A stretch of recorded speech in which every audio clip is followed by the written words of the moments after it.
Ahoy folks, Tris here with a quick little impressions, review, whatever you want to call it, casual thoughts, let's say, video on the Indigo Disk DLC for Pokemon Scarlet and Violet. A little bit earlier, I rolled credits, I've done a little bit of extras, so I've put my time in with the game, and obviously I'll still be playing a bit more with friends and all, but I figured I'd sit down, kind of like Jake did with the first DLC, and kind of get into my thoughts on it, how I'm feeling about it, something more casual, you know, like a fun little conversation with me and you, so to say. A bit different than usual. I'm not gonna go extensively here. I'll have some random gameplay footage, but there won't be any spoilers in this video. I won't have any visual spoilers. I won't have any conversations about spoilers on story stuff.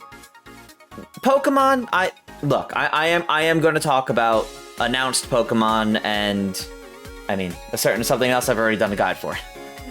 If spoilers are a concern for you, there won't be story spoilers, but if you want to be unspoiled on Pokemon, maybe tune out. Otherwise, that is actually where I want to start. I would actually like to start off by talking about the Pokemon themselves, because the Indigo Disk DLC added quite a few. I mean, every starter, a ton of legendaries. Honestly, it's actually a pretty great time. Though I admittedly was expecting more. We had Duraludon's evolution, Archaludon, announced back in like August, I think. So we knew about that one for a while. And I think that's fine. I actually really like Archaludon. I think it's pretty cool. And it has the stats of a pseudo-legendary. Like, it's a pseudo-Pokemon? That's kind of crazy.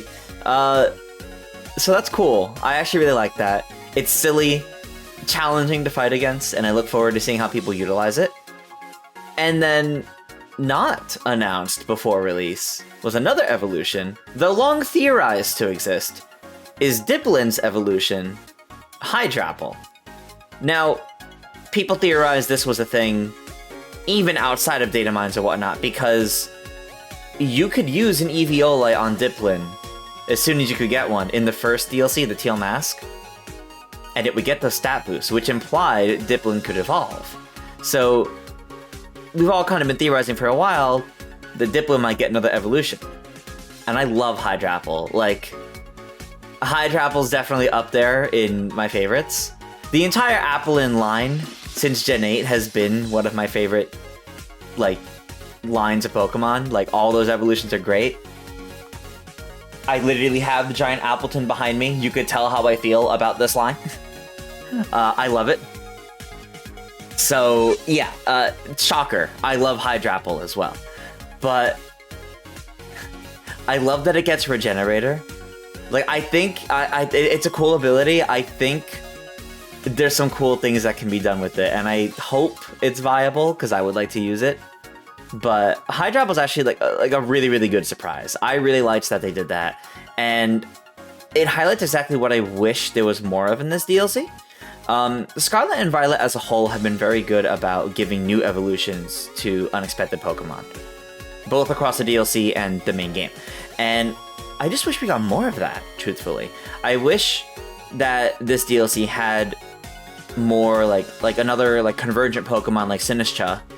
Sinistcha? Yeah, like Sinistcha in the Teal Mask. I wish, so another convergent, just one or two would have been nice, because there really still aren't many of those. Or like a new regional form. I think any of those would have been nice to get here, because with the whole premise of the Blueberry Academy and the Terrarium, there's a lot of cool things you could do with that, and I kind of expected a little bit more from the Pokemon selection. I'm not disappointed that there aren't more new Pokemon, I just wish that they took full advantage and did a bit more.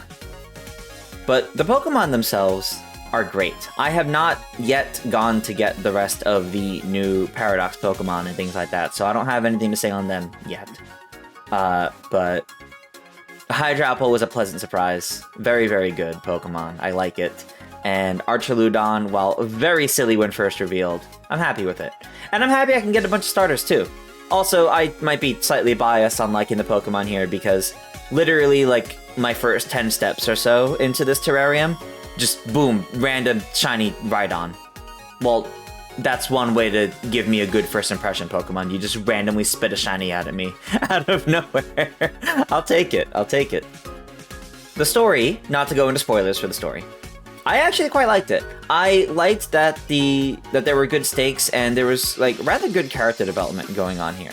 I think my only real complaint about the story, though, is that I just wish we didn't know as much of it going in as we did. Teal Mask and Indigo Disk were marketed together too much, in my opinion. Every time we had a trailer for the Teal Mask, we had a trailer for the Indigo Disk as well. For two things that were not releasing at the same time is a bit weird to me. And I think knowing about them as long as we did, I think it set my own, and from talking to some friends, some others as well, it kind of started to set expectations a little too high for just what this might go over in terms of story. Both the Indigo Disk and the Hidden Treasure of Area Zero as a whole, going back to Area Zero afterwards as they told us you would do. I think it kind of just got my expectations a little too high from how much they were marketing it from, like, that fact from so long ago. So I was a tiny bit disappointed there, but removing that and looking at the complete package here, like, I like the story of Indigo Disk, and I like the gameplay, especially. This entire DLC, for the most part, is focused on doubles battles, and that's so cool to me. My friends are really into like competitive Pokemon, especially on the doubles front, and they've been trying to get me into that for a while, and Scarlet and Violet is the game where I finally like tried it. Like, I actually started to try it and get into it, and I've been having fun with it. I'm not like good, but I'm having a good time with it. And this DLC pushed that even further because it made me start actually looking to understand doubles better and come up with double strategies, or even just come up with combinations of my strong Pokemon that can survive in a doubles format, because I wasn't quite ready for doubles teams for specific types, like how the Elite Four members all have a specific type associated with them, like gym leaders and Elite Four members normally do. I wasn't ready for that many doubles battles focused on specific types. It was cool though, like it kept me on my toes, and it's definitely felt like the most difficult we've ever gotten in an official Pokemon game in terms of like normal content. And I really like that. I really appreciate that. I think this was a blast to go through. Of course, after beating the story, there's also a lot of extras that you can do. Like one of the marketed things is this is kind of how you can get your gym leader rematches in and more, as you can invite them to the academy, you can decorate the club room, you can upgrade a ton of different things, get different throwing styles. Like, there's a lot of extras to do here, way more than I was expecting.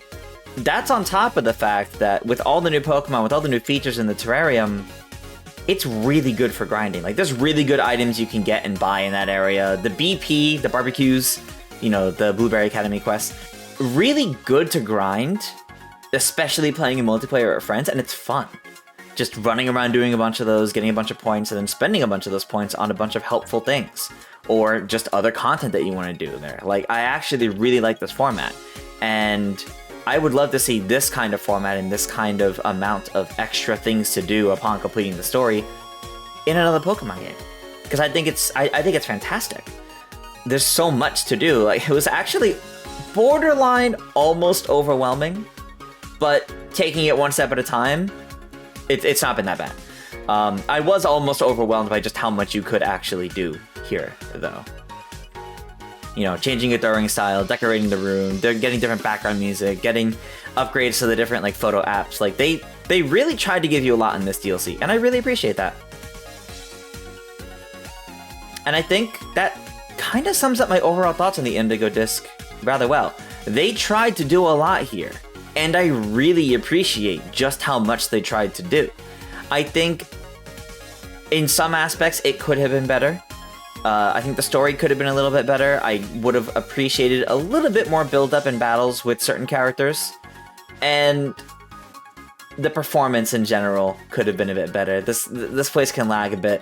Probably the most difficult feeling I've had on it really was that first time you walk into the terrarium and you're getting these nice panning shots of each biome. And I want to go, oh, that's cool. But as I open my mouth to go, oh, that's cool, the mountains start blinking in and out of existence. And the limitations really showed there. And I almost wish they didn't give us those kinds of shots, because I think it actually kind of hurt it a little bit. Performance-wise, maybe this is unfortunately the best they could have done, but I hope going forward it's better. The Indigo Disk DLC is a really fun time, especially with my friends, and I'm really happy with the content here. Content as a whole, I like better than the Teal Mask DLC. I think the plot of the Teal Mask I was a little bit more engaged in. I liked that plot a little bit better than Indigo Disk. But the complete package of Indigo Disk here is really great, and I think it's a great send-off to Scarlet and Violet. If you enjoyed Pokemon Scarlet and Violet even a little bit, I think that Indigo Disk DLC and overall the Hidden Treasure of Area Zero is a great way to expand your time with the game and get some of the best content out of the game, personally.